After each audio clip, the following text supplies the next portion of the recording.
Good morning, students. Hope you all are fine. And yes, today we are going to see a unit on chemistry, and the unit name is chemical bonding. This unit is very easy and interesting too. So, before going into the topic, let us see an example in our real life.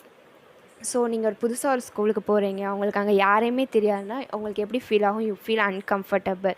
So நீங்கள் உங்களுக்கு ஒரு புதுசாக ஒரு friend கிடச்சக்கப்புறம் உங்களுக்கு எப்படி இருக்கும்? There will be a friendship bond between both of you. So உங்களுக்கு வந்து அந்த பிளேஸ் வந்து கம்ஃபர்டபுளாக இருக்கும், நீங்கள் ஸ்டேபிளாக ஃபீல் பண்ணுவீங்க. So this is what in the case of atoms too. ஆட்டம்ஸோட வேலன்ஸ் எலக்ட்ரான் வந்து இன்கம்ப்ளீட்டாக இருக்கும் போது அது வந்து அன்ஸ்டேபிளாக இருக்கும். So the atoms combine with another atom to form a molecule. அப்போ மாலிகுலாக அது ஃபார்ம் ஆனதுக்கப்புறம் அது வந்து ஸ்டேபிளாக இருக்கும். So let us take an example of hydrogen. ஹைட்ரஜனோட வேலன்ஸ் செல் எத்தனை எலக்ட்ரான் இருக்கும்? ஒன்று தான் இருக்கும். So it combines with another hydrogen atoms to form a H2 molecule.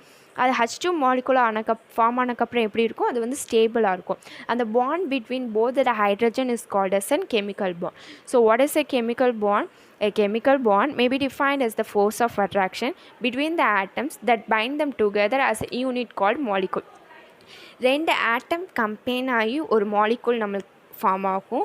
அந்த bond between the both atom is called as a chemical bond. So இப்போ நம்மளுக்கு chemical பாண்ட்னா என்னன்னு தெரிஞ்சிருச்சு. நம்மளுக்கு இது என்னன்னு தெரிஞ்சதுக்கப்புறம் இந்த மாதிரி கொஷின்ஸ் நம்மளுக்கு மைண்டில் வரும். Why do atoms combine? எதுக்காக அது கம்பைன் ஆகணும்? எல்லா ஆட்டமும் மாலிகுல் ஃபார்ம் பண்ணுமா? ஏன் சில ஆட்டம் ஃபார்ம் பண்ணாது? இந்த மாதிரி கொஷின்ஸ்க்கு ஆன்சர் பண்ண தான் both Walter and Lewis both they proposed a theory related to this. So what is that theory? That is called as octet rule. So நம்ம octet rule na என்னன்னு பார்க்குறதுக்கு முன்னாடி we will see what is noble gas.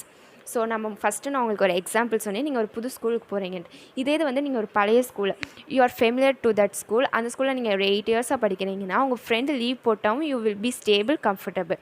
So same is Nobel case. Nobel gas வந்து electronic configuration கம்ப்ளீட்டாக ஃபில்லாக இருக்கும். So it is always stable. It does not need to combine with another atom to become stable. So helium, neon, argon இதெல்லாம் வந்து noble gases. இதில் பார்த்தாவே தெரியும் அதோட electronic configuration வந்து கம்ப்ளீட்டாக ஃபில்லாக இருக்கும். So they are completely filled and very stable. So in that case ஹீலியமை தவிர மீதி எல்லா noble gasஸோட வேலன்ஸ் செல்லையும் 8 எலக்ட்ரான்ஸ் இருக்குது. அவுட்டர்மோஸ்ட் வேலன்ஸ் செல்லில் வந்து 8 எலக்ட்ரான்ஸ் இருக்குது. So it does not have to gain or lose any electron to become stable. So keep it noble கேஸை வச்சு அவங்க வந்து they both proposed a theory called electronic theory of valence or octet rule. இந்த ரூலில் என்ன சொல்லுவாங்கன்னா rather than noble gas வந்து already ஸ்டேபிளாக இருக்குது. ஸோ நோபல் கேஸை தவிர மீதி இருக்கிற atoms combines to form a molecule in which outermost valence shell contains 8 electrons. So outermost valence cell 8 electrons இருந்தால் தான் அது stable atom சொல்கிறாங்க. So the tendency of an atom to have 8 electrons in the valence shell is known as the octet rule or the rule of 8. So அதில் இது rule என்ன? Outermost valence செல்லில் 8 electron இருக்கணும். So they can gain electron or lose electron, it's according to it. So அது வந்து outermost செல்லில் 8 இருக்கணும். So let us take an example of sodium. So சோடியமோட அட்டாமிக் நம்பர் என்ன? 11. அப்போ அதோட அவுட்டர்மோஸ்ட் எலக்ட்ரானில் வேலன்ஸ் செல்லில் எத்தனை எலக்ட்ரான் இருக்கும்? ஒரு எலக்ட்ரான் தான் இருக்கும். So this is the electronic configuration of sodium. So இப்போ பார்த்தீங்கன்னா அவுட்டர்மோஸ்ட் வேலன்ஸ் செல்லில் ஒரே ஒரு எலக்ட்ரான் இருக்குது. ஸோ அது 7 எலக்ட்ரானை கெயின் பண்ணி அது ஸ்டேபிள் ஆகிறதுக்கு ஒரு எலக்ட்ரான் அது லூஸ் பண்ணிச்சுன்னா it becomes more stable. So what sodium does it? Sodium loses one outermost electron to become more stable. So in the case of குளோரின்க்கு எடுத்துக்கிட்டிங்கன்னா இட்ஸ் அட்டாமிக் நம்பர் இஸ் 17. அது 7 electron outermost electron loose பண்ணுறதுக்கு அது ஒரு electron gain பண்ணிச்சுன்னா it becomes more stable. So the electronic configuration of chlorine looks like this and the outermost valence cell contains 7 electrons and the chlorine gain 1 electron and becomes completely filled electronic configuration similar to that of noble gases. இப்போ இந்த side இருக்க குளோரினோட electronic configuration பார்த்திங்கன்னா இது வந்து Nobel கேஸ்க்கு சிமிலராக இருக்கும். It contains 8 electron in it's outermost sell. So next நம்ம என்ன topic பார்க்க போகிறோம்னா லூயிஸ் டாட் ஸ்ட்ரக்சர். இந்த டாபிக் வந்து ரொம்ப ஈஸி. நம்ம ஆல்ரெடி எப்படி வேலன்ஸ் செல்லில் இருக்குன்னு பார்த்துட்டோம். ஸோ இந்த இதில் வந்து என்ன பார்க்க போகிறோம்னா அந்த வேலன்ஸ் செல்லில் இருக்கிற எலக்ட்ரானை எப்படி நம்ம ரெப்ரசென்ட் பண்ணணும், அதுதான் வந்து இந்த concept. A diagram that shows the valence electron in an atom.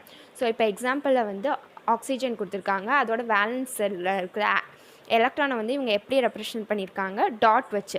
So you can either use dot or circle crosses என்ன வேணால் யூஸ் பண்ணலாம். ஸோ இதுனா வந்து எக்ஸாம்பிள்ஸ். ஹைட்ரஜனோட வேலன்ஸ் செல்லில் எத்தனை எலக்ட்ரான் இருக்கும்? ஒன்று தான் இருக்கும்.